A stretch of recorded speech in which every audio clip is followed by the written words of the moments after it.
साल के आंकड़े हैं कि टाइप 4, टाइप 5 और टाइप 6 सिटीज़ में प्राइवेट कंपनीज ने पिछले 5 सालों में मात्र 88 ऑफिस खोले हैं। और दुर्भाग्य इस बात का है कि पिछले 3 सालों में पब्लिक सेक्टर जनरल इंश्योरेंस में ये निजी कंपनियों द्वारा और डीएफएस के कुछ चुनिंदा अधिकारियों द्वारा दबाव बना के हमारे 2000 ऑफिस बंद कर दिए गए, जो कि बहुत बेहतर तरीके से काम कर रहे थे। तो प्राइवेट कंपनियां सिर्फ मुनाफाखोरी उनका जो है मुख्य लक्ष्य है, और जो ए क्लास बी क्लास सिटीज में ज़्यादा इंश्योरेंस कंपनी के प्रीमियम के ऊपर जो उनको कमीशन मिलता है उसी से चलती है, और एजेंट्स की प्रेफरेंस रहती है क्योंकि उनको ये ध्यान रखना होता है कि जो उनका क्लाइंट है उसके मन में विश्वास हो, जो वो इंश्योरेंस पॉलिसी दे रहे हैं। और इंश्योरेंस पॉलिसी पर विश्वास जनता का उसी पे है जो सरकारी कंपनी से मिलती है, क्योंकि प्राइवेट कंपनी का कुछ भरोसा नहीं है। आज की डेट में है, कल नहीं है, लेकिन सरकारी कंपनियां इतने समय से काम कर रही हैं और पूर्ण सहयोग दे रही हैं क्योंकि हमारा जो क्लेम रिजेक्शन रेशियो है सबसे लोएस्ट है, और इसको बार बार अखबारों में भी आता रहा है, IRDA की वेबसाइट पे भी अवेलेबल है। और एजेंट्स को भी इस बात का भरोसा होता है कि अगर वो क्लाइंट का प्रीमियम लेके आता है तो कल को जो क्लेम की सर्विसेज हैं वो उसको ढंग से दे पाए और उसमें रिजेक्शन कम से कम। जहाँ तक बात है, हम लोग FDI को जो विरोध कर रहे हैं, विरोध करने के पीछे ये कि हमारा जो बुनियादी ढांचा जो है, जो देश का ढांचा है, वो कहीं ना कहीं बाहरी जो विदेशी पूंजी लगाई जा रही है उससे कहीं ना कहीं थोड़ा सा चरमरा रहा है। हम ये चाहते हैं कि जो सार्वजनिक क्षेत्र की बीमा कंपनियां हैं, ये आम जनता को जहाँ तक सेवाएं देती हैं, सरकार के प्रति भी जिम्मेदारी पूरी तरह से निभाती हैं। तो सरकार को ये संज्ञान में लेना चाहिए कि जो सार्वजनिक कंपनियां हैं उनके ऊपर इस तरह का कुठाराघात ना करें।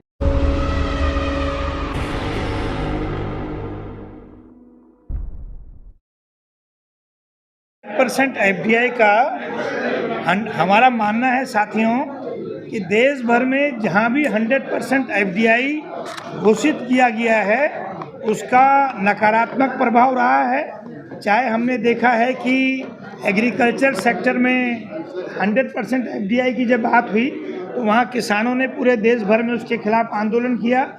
इसी तरह से रियल इस्टेट और रिटेल बिजनेस में भी इसका पूरा विरोध हुआ है। और इंश्योरेंस सेक्टर के परिप्रेक्ष्य में साथियों हमें कहना चाहेंगे कि आज जो है 74% ऑलरेडी FDI लिमिट है, और उसके बावजूद जो है मात्र 32% ही सरकार विदेशी निवेश करवा पाई है। तो जब अभी 32% ही आप विदेशी निवेश करवा पाए हैं तो ऐसी स्थिति में कोई जल्दबाजी करने की आवश्यकता नहीं है। और हमारा मानना है कि 2047 तक जो इंश्योरेंस फॉर ऑल का जो नारा है, इस नारे को बहुत मजबूती के साथ पूरा किया जा सकता है, भरसक सरकार के अंदर इच्छा शक्ति हो। और वो पब्लिक सेक्टर जनरल इंश्योरेंस कंपनियां जो सरकारी कंपनियां हैं, जो पिछले 50 साल में हर दुख सुख में सरकार के साथ खड़ी हैं, उनका एकीकरण हो, उनका मर्जर हो और उन्हें मजबूत किया जाए। सर, आपके साथी ने कहा ये FDI जो है फॉरेन डायरेक्ट अटैक है जी, तो इसको आप जनता को कैसे समझाएंगे? ये जनता को समझाना बहुत आसान है जी। आप देखिएगा कि आज़ादी से पहले जब साम्राज्यवादी और औपनिवेशिक ताकतें भारत में आई थी तो उन्होंने भी जो है बिजनेस के माध्यम से आक्रमण किया था। तो ये तो हमारा इतिहास में रेखांकित है, तो इसमें उन्होंने कोई ऐसी बात नहीं कही है। उन्होंने तो अपने अनुभव के आधार पर बहुत आपसे साफ बात कही है कि अगर जो है खुली जिस तरह से स्वच्छंद पूंजी को अगर भारत में आप जो है जिस तरह से थोपना चाहेंगे तो वो अटैक ही तो है, वो एक हमारे ऊपर आक्रमण है। क्या सरकार किसान बिल ऐसे वापस हुआ, लाखों लोग उतर पड़े सड़कों पे जी, महीनों तक चलते रहा जी, ऐसा आप कुछ करेंगे जिससे लोग भी आपके समर्थन में उतर जाए लाखों? मित्र, हम सभी साथी, हम सभी कर्मचारी नागरिक जो हैं लोकतांत्रिक मूल्यों में विश्वास करते हैं और लोकतांत्रिक तरीके से अपने आंदोलन को आगे बढ़ा रहे हैं। मैं सिर्फ आपको एक ही उदाहरण देना चाहूँगा कि अभी श्रीलंका में निजीकरण के सवाल पे एक छोटे से कस्बे में आंदोलन शुरू हुआ था, और वो आंदोलन इतना बड़ा हुआ कि राष्ट्रपति महोदय को अपना घर छोड़ना पड़ा। तो आने वाले समय में ये आंदोलन, ये पूरा जो आंदोलन है, ये कब विस्फोटक हो जाएगा अगर सरकार इस ओर संवेदनशीलता नहीं दिखाती है, ये आप अच्छी तरह समझते हैं। मोदी जी छोड़ के जाएंगे? नहीं, मोदी जी से हमारा व्यक्तिगत तौर पे कोई हमारा देखो, मोदी देश के मुखिया का कर्तव्य बनता है नहीं, कि अगर छोड़ के कोई नहीं, पॉलिसी उन्होंने ऐसी आ छोड़ने जाए, की बात हाँ नहीं बदल दे, वो उसका पॉलिसी बनता है कि वो देश हित में काम करे। एफडीआई हमारे देश में जो बीमा है वो बहुत अच्छी तरह कवर कर रहा है। हर आदमी को हेल्थ सा हो, मोटर हो, किसी तरह का भी उससे सहयोग है। हमारे बैंक्स जो आपको पॉलिसी देते हैं सब हमारे पास इंश्योर्ड होता है। हमारे पास कहाँ कमी है? तो जब इतना सारा हम प्रॉफिट दे रहे हैं, इस बार हमारा जीआईसी ने खूब अच्छा प्रॉफिट दिया है, फिर भी हमें एफडीआई को लाने की जरूरत क्या थी?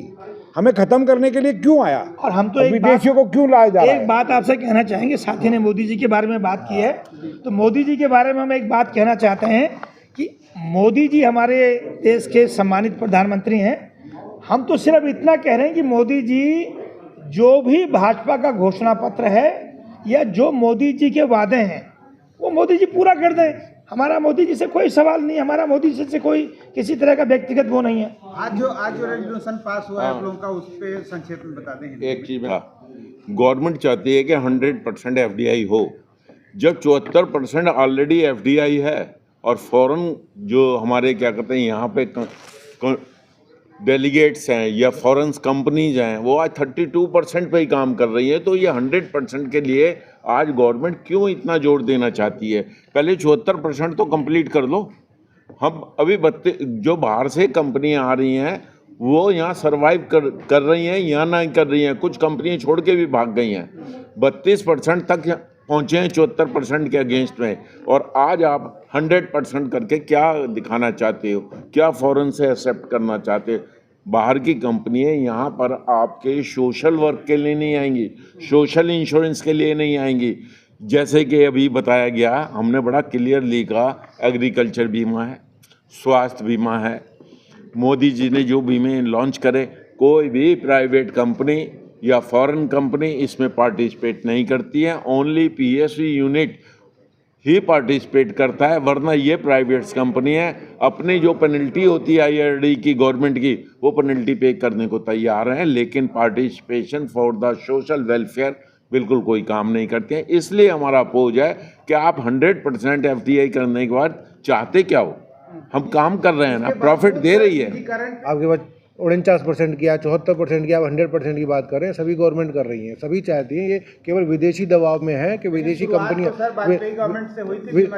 विदेशी कंपनियां जो हैं वही लाना चाह रही हैं इसको, और विदेशी कंपनियों को 100% ला करके ये चाहते हैं कि जो यहाँ आज की डेट में अभी इंडियन कंपनीज के साथ वो मिल करके इन्वेस्ट करते हैं उसमें कर सकते हैं। 100% हो गया तो इंडियन कंपनीज के लिए नहीं, वो इंडिपेंडेंटली वो अपनी कंपनी लेके आएंगे और वो यहाँ से प्रॉफिट कमा के ले जाना, सिर्फ केवल उनका ये पर्पज है। ठीक है, वाजपेयी जी की जहाँ तक आपने बात की है, मित्रों, मैं बहुत ईमानदारी से कहना चाहूँगा कि हम सभी श्रमिक संगठनों की और श्रमिक आंदोलन के दबाव की वजह से पिछले 35 सालों से हमने इसको रोके रखा है, इसकी रफ्तार को हमने धीमे रखा है, और हम उम्मीद करते हैं कि आम जनमानस और आप सभी मित्रों के सहयोग से आगे भी संघर्ष करेंगे और इसको पीछे की ओर धकेलेंगे। रेजोल्यूशन में हमने ये मेन हमारा यही है कि एफडीआई का हम लोग विरोध करेंगे, और एफडीआई के विरोध के लिए हम अपने संगठन के जितने भी संगठन हैं सभी लोग इसमें शामिल होंगे और एक तरफ दिखा करके इसमें लड़ाई लड़ेंगे, इसको रोकेंगे।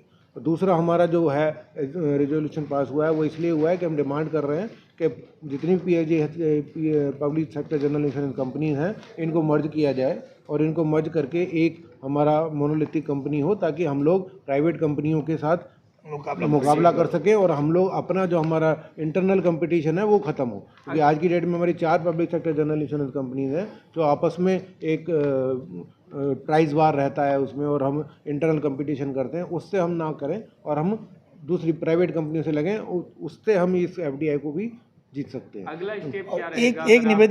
एक निवेदन और करना चाहेंगे, जहाँ तक रिजोल्यूशन की साथी ने बात की है कि अभी तो ये आंदोलन जो है हम सभी कर्मचारी संगठन इसका विरोध करते हैं, लेकिन आवश्यकता पड़ेगी तो हम आम जनमानस के साथ भी संवाद स्थापित करेंगे और एक बड़ा जन समर्थन जो है इसके पक्ष में है।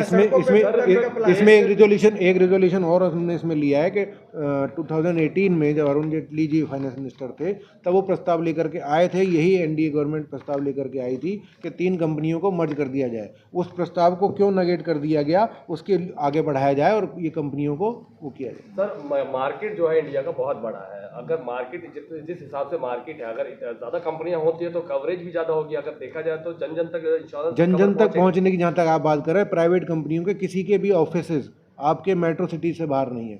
जन जन तक पहुंचने के लिए केवल public sector general insurance companies हैं जो जन जन तक पहुंचती हैं। ये केवल पूंजीपतियों का बिजनेस करते हैं या आपके फाइनेंशियल सेक्टर का बिजनेस करते हैं, कई प्रॉफिटेबल। मित्र मैं आपके एक बात का जवाब देना चाहूँगा कि पिछले 3 साल के आंकड़े हैं कि टाइप 4, टाइप 5 और टाइप 6 सिटीज़ में प्राइवेट कंपनीज ने पिछले 30 सालों में मात्र 88 ऑफिस खोले हैं।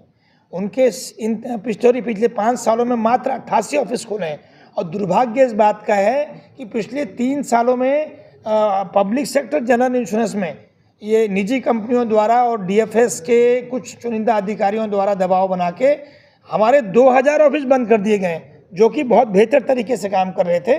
तो प्राइवेट कंपनियां सिर्फ मुनाफाखोरी उनका जो है मुख्य लक्ष्य है, और जो ए क्लास बी क्लास सिटीज में ज़्यादा वो लोग स्थापित हैं। आपका एक तरफ से ये भी कहना है कि जो सर्विसेज प्राइवेट कंपनियां प्रोवाइड करती है वो सरकारी कहीं ना कहीं नहीं कर पाती। इस बारे में एक मिनट कमेंट, इस बारे में मैं निवेदन करूंगा, आप सभी पत्रकार बंधु प्रबुद्ध लोग हो, भारत सरकार द्वारा IRDA की एक साइट है, आप IRDA की साइट में देखें कि क्लेम रेशियो, बीमा क्लेम निष्पादन, उसमें सबसे बड़ा जो पॉइंट है आप उसमें देखेंगे तो आप उसमें देखेंगे कि जो ग्रीवेंसेज हैं, आप जो कस्टमर की बात कर रहे हैं, कस्टमर का ग्रीवेंसेज प्राइवेट के अगेंस्ट है, क्योंकि रिजेक्ट प्राइवेट कंपनी क्लेम करती हैं, public sector general insurance company निष्पादन में हमारा ज़्यादा है और हमारा सेटलमेंट रेशो ज़्यादा है। हमारा सेटलमेंट रेशो ज़्यादा है, ग्रीवेंसेस नील है प्राइवेट कंपनी के।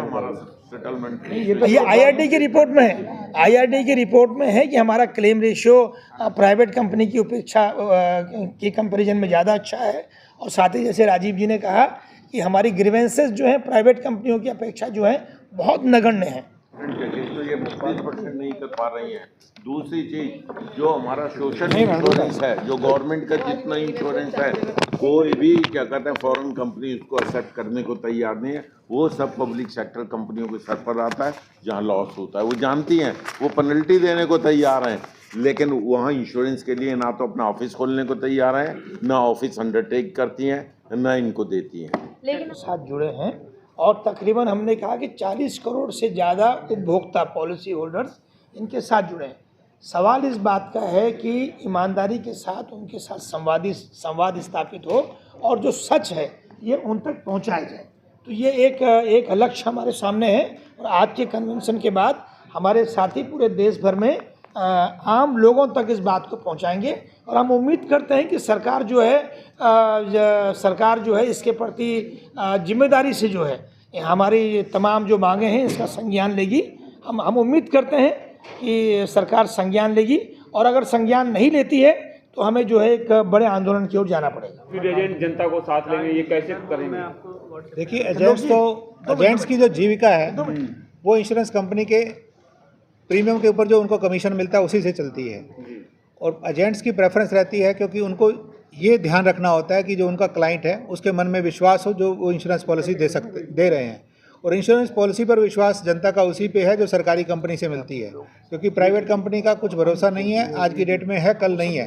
लेकिन सरकारी कंपनियां इतने समय से काम कर रही हैं और पूर्ण सहयोग दे रही हैं क्योंकि हमारा जो क्लेम रिजेक्शन रेशियो है सबसे लोएस्ट है और इसको बार बार अखबारों में भी आता रहा है, IRDA की वेबसाइट पे भी अवेलेबल है। और एजेंट्स को भी इस बात का भरोसा होता है कि अगर वो क्लाइंट का प्रीमियम लेके आता है तो कल को जो क्लेम की सर्विसेज हैं वो उसको ढंग से दे पाए और उसमें रिजेक्शन कम से कम। घरेलू निवेश की जहाँ तक बात है, हम लोग FDI को जो विरोध कर रहे हैं, विरोध करने के पीछे ये कि हमारा जो बुनियादी ढांचा जो है, जो देश का ढांचा है, वो कहीं ना कहीं बाहरी जो विदेशी पूंजी लगाई जा रही है उससे कहीं ना कहीं थोड़ा सा चरमरा रहा है।